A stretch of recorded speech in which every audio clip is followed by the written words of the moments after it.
നവീൻ ബാബുവിന്റെ മരണം പോസ്റ്റ്മോർട്ടത്തിൽ മാത്രം തൂങ്ങിമരണം. യഥാർത്ഥത്തിൽ അത് കൊലപാതകം. പോലീസിന്റെ ഇൻക്വസ്റ്റ് റിപ്പോർട്ട് വിരൽ ചൂണ്ടുന്നത് അതിലേക്കാണ്.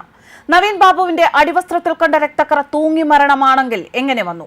ശരീരത്തിൽ ചതവുകളോ മുറിവുകളോ ഇല്ലാതെ എങ്ങനെ രക്തക്കറ കാണും? ആന്തരികാവയവങ്ങളിൽ രക്തസ്രാവം സംഭവിക്കാനും ഇടയുണ്ട്. എന്നാൽ അതിനുള്ള കാരണമെന്ത്? ഇത് പരിശോധിക്കാൻ ഡോക്ടർമാർ തയ്യാറായില്ല. ആന്തരികാവയവങ്ങൾ രാസപരിശോധനയ്ക്ക് വിധേയമാക്കുകയും ചെയ്തില്ല. നവീൻ ബാബുവിന്റെ മരണത്തിൽ ഗുരുതര വെളിപ്പെടുത്തലുമായി നവീൻ ബാബുവിന്റെ ബന്ധു അഡ്വക്കേറ്റ് അനിൽ പി നായർ രംഗത്ത്. പോസ്റ്റ്മോർട്ടം റിപ്പോർട്ടിൽ സമയമോ മറ്റോ രേഖപ്പെടുത്തിയിട്ടില്ല എന്ന് അനിൽ പി നായർ ചൂണ്ടിക്കാണിക്കുന്നു. പോസ്റ്റ്മോർട്ടത്തിൽ തൂങ്ങിമരണമെന്നാണ് പറയുന്നത് എങ്കിലും പോലീസിന്റെ ഇൻക്വസ്റ്റ് നടപടികൾ സംബന്ധിച്ച് പോസ്റ്റ്മോർട്ടത്തിൽ വ്യക്തമാക്കുന്നില്ല എന്നും അദ്ദേഹം പറഞ്ഞു. പോസ്റ്റ്മോർട്ടം റിപ്പോർട്ടിൽ ഗുരുതര ക്രമക്കേടുകൾ നടന്നിട്ടുണ്ട് എന്ന് തന്നെയാണ് ഇപ്പോഴും കുടുംബം വിശ്വസിക്കുന്നത്. പരിയാരം മെഡിക്കൽ കോളേജിൽ പോസ്റ്റ്മോർട്ടം നടത്തരുത് എന്ന് ആവശ്യപ്പെട്ടിരുന്നു. എന്നാൽ അത് പരിഗണിക്കാതെ പരിയാരം മെഡിക്കൽ കോളേജ് ആശുപത്രിയിൽ പോസ്റ്റ്മോർട്ടം നടത്തുകയാണ് ചെയ്തത്. തൂങ്ങിമരണമാണ് നവീൻ ബാബുവിന്റേത് എന്ന റിപ്പോർട്ടിൽ കാണിക്കുകയും ചെയ്തു. എന്നാൽ പോലീസിന്റെ ഇൻക്വസ്റ്റ് റിപ്പോർട്ട് പരിശോധിക്കാൻ പോസ്റ്റ്മോർട്ടം ചെയ്ത ഡോക്ടർമാർ തയ്യാറായില്ല എന്നത് വ്യക്തമാണ്. നവീൻ ബാബുവിന്റെ അടിവസ്ത്രത്തിൽ രക്തക്കറ ഉണ്ടായിരുന്നു എന്ന് ഇൻക്വസ്റ്റിൽ വ്യക്തമായി പറയുന്നുണ്ട്. ശരീരത്തിൽ ചതവുകളോ മുറിവുകളോ ഇല്ലാതെ എങ്ങനെ രക്തക്കറ കാണും?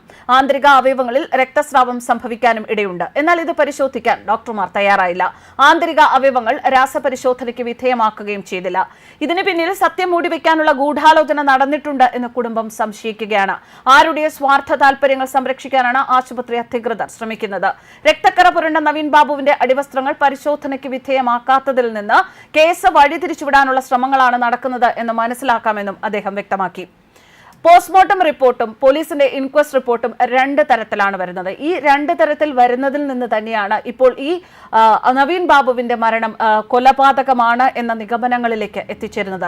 സർക്കാർ ജീവനക്കാരുടെ CPM അനുകൂല സംഘടനാ പ്രവർത്തകനായ മുൻ ADM നവീൻ ബാബുവിന്റെ കുടുംബത്തോടൊപ്പമാണ് എന്ന് പാർട്ടി പലപ്പോഴും ആവർത്തിച്ചിരുന്നു. പക്ഷേ കുറ്റാരോപിതയായ PP ദിവ്യയ്ക്കൊപ്പമാണ് എന്നാണ് നിലപാടുകൊണ്ട് പാർട്ടി കാണിച്ചു തരുന്നത്. കേസിന്റെ തുടക്കം മുതൽ പാർട്ടിയും സർക്കാരും വരുത്തിയ വീഴ്ചകൾ തന്നെയാണ് അതിന് ഉദാഹരണം. റിമാൻഡിൽ നിന്ന് ജാമ്യം ഇറങ്ങിയ PP ദിവ്യയെ സ്വീകരിക്കാൻ CPM സംസ്ഥാന സെക്രട്ടറി MV ഗോവിന്ദന്റെ ഭാര്യ പോയത് ഏവരെയും ഞെട്ടിച്ച ഒരു സംഭവമാണ്. എന്ത് കുറ്റവും ചെയ്യുന്ന പാർട്ടി നേതാക്കളെ സംരക്ഷിക്കുന്ന സമീപനമാണ് കണ്ണൂരിലെ CPM സ്വീകരിക്കുന്നത് എന്നാണ് ആക്ഷേപം. നവീൻ ബാബുവിന്റെ കുടുംബത്തിന് CPMലും പിണറായി സർക്കാരിലും വിശ്വാസമില്ല. അതുകൊണ്ടാണ് CBI അന്വേഷണം ആവശ്യപ്പെട്ട് അവർ സർക്കാരിനെ സമീപിക്കാതെ നേരിട്ട് ഹൈക്കോടതിയെ സമീപിച്ചത്.